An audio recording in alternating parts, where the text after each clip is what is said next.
All right, let's talk about the truth about breakfast and what you need to know as a woman over 40. First of all, breakfast technically means break fast. So the time and when you break your fast depends on your goal. I'm also going to share with you the important foods, the must have foods for you as a woman over 40 when it comes to breaking your fast. So, does breakfast have to happen at early in the morning? Not necessarily. It depends on your goal, but hold that thought. Let me say this. Breakfast became this cultural shift phenomenon in about the 30s where when cereal was introduced. And cereal, when it was introduced, was quick, and then it became more sugar, more sugar, more sugar. And then somewhere along the way, over the time, breakfast for a lot of people became pastries and donuts and continental breakfasts and things that maybe served us when we were in our 20s. But as a woman in your 40s, listen to what served us the best. So let me go back to the concept of should you even eat breakfast? You absolutely should break your fast. If you are intermittent fasting, which helps with blood sugar and so many other things, then, for example, I do not break my fast until sometimes noon. So is that breakfast? Is it lunch? It's breaking my fast. Think about you're not always having to do it in the morning. It depends on your goals. And I'm going to be very general with that because I'm talking to a lot of people. But if you have blood sugar challenges, weight challenges, hormonal challenges, I suggest that you connect with a professional about what may be best for you if you're confused. I personally, as I said, I practice intermittent fasting and it has helped me. Intermittent fasting is not good for everyone. And what is intermittent fasting? It's timed eating, where you have a period of time where you're eating. So for me, it's during an 8-hour window. And then outside of that, I am not eating. And it just really helps tremendously with my blood sugar and my weight and all of those things. And if you have particular questions or you need support, I have a 7-day freebie that you can utilize to help you with that. Let me share with you the must-have food whenever you break your fast, be it if it's 8 o'clock in the morning or 12 p.m. These are important foods that you would want to include in your breakfast, your break fast. Number one is protein. And I'm going to give you a list of proteins that are generally suitable for our first meals of the day. Doesn't have to be this. You could literally break your fast with chicken if you wanted to. But when we think about early morning foods, traditionally, we're looking at cottage cheese, eggs, tofu scramble if you're vegan or vegetarian, a protein smoothie with protein powders. I love a plant-based protein powder, plain Greek yogurt, nut butter are good also with protein. There's lots of things you can do with all of what I mentioned. Also fiber.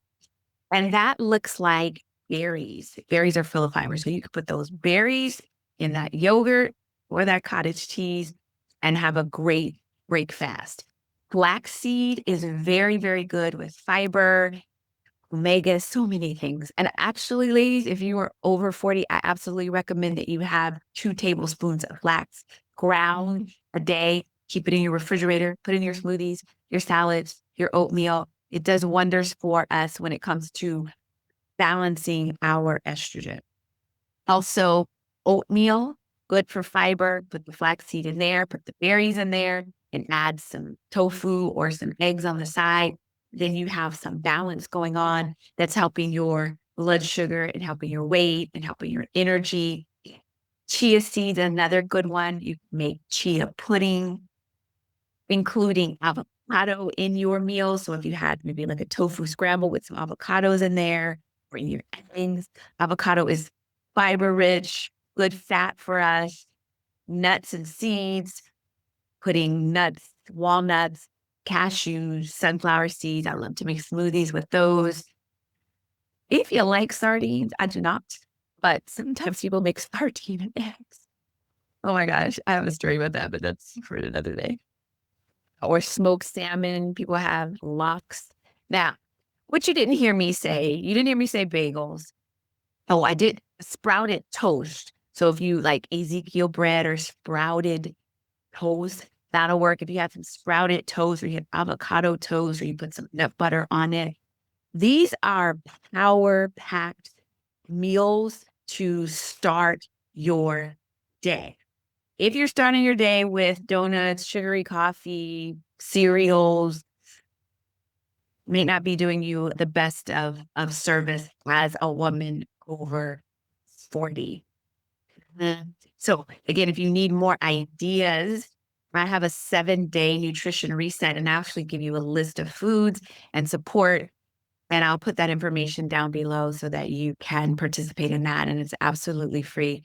And it's a tremendous resource. People want to know, what about breakfast burritos? So you can do a breakfast burrito with a wheat tortilla and put lots of eggs in there and put some avocados in there. If you want to put some black beans and have a little salsa, that is good. I'm never going to tell you to drink orange juice because that's full of sugar, but you can eat an orange and that would be more beneficial to this body over 40. The truth about breakfast is two things. The time you actually eat depends on your goal and your intention of your body. Not everybody needs to just pop up and eat. Some people do. If you're on a medication, if you're doing a very stringent workout routine, it really depends. But arbitrarily, just waking up and just eating just because the society said, oh, it's morning, I need to eat, may not be necessary for you, depending on what your goals are. As I mentioned, I used to eat within an hour of waking up. The other thing is you want to give your body minimum 12 hours from when you last ate in the night to the time that you break your fast. So for example, if you ate your last meal 8 o'clock, then 12 hours is 8 o'clock in the morning.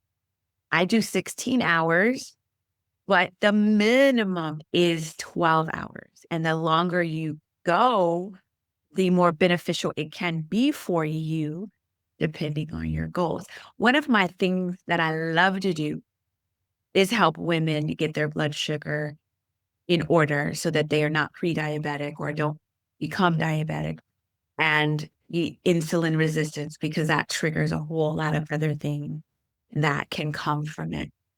So if you need more assistance, my first recommendation is to get the 7-day nutrition reset.